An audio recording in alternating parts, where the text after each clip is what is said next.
Technology. Now there's a wide range of opinions about technology. Some people believe it's inherently evil, while others think it's some sort of a god. I believe that it has beneficial uses and can help us fulfill the creation mandate, which is God telling us to wisely use creation for His glory. So I'm going to show you how technology has been beneficial in my own existence, from before I was born and right around when I was born to when I was about 4 or 5, all the way to today. So before I was born, doctors and nurses were using monitors and sonograms on me to make sure I was doing okay in my mom's womb. Then I was born around 2 months early. Here I am right there. And so after I was born, they were using heart monitors and oxygen tubes and IVs and feeding tubes to try and keep me alive.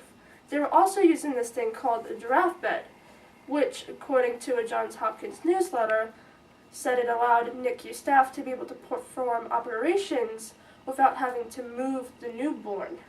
So all this medical tech saved my life before I was really able to begin enjoying it. Later, when I was about 4 or 5 years old, I kept getting sick, and the doctors and my parents didn't know why. And my mom was like, the allergy meds aren't helping any. And so I was tested for allergies, and the results came back negative. Then I was tested for cystic fibrosis because they knew the sickness had to do with my lungs and my breathing, but the results came back negative.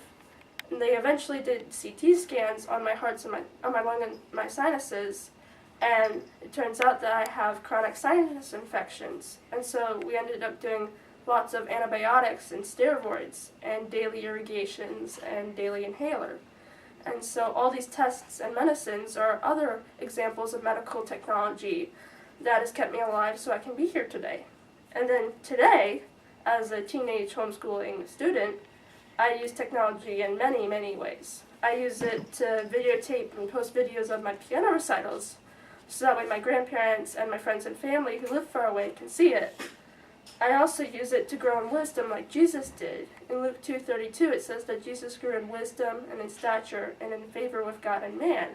So I grow in wisdom by researching stuff on the internet because it's a lot quicker than going to the library. I also use it by emailing my homeschool tutorial teachers with questions about assignments that I need to get answered. I also use email to stay in touch with my friends and my family and encourage them. Another way I use technology is to type and print out my papers because it's a whole lot easier than handwriting them. So technology is still a huge part of my life today. So in conclusion, technology has helped me out ever since I was born and before I was born, and so for that I'm eternally grateful.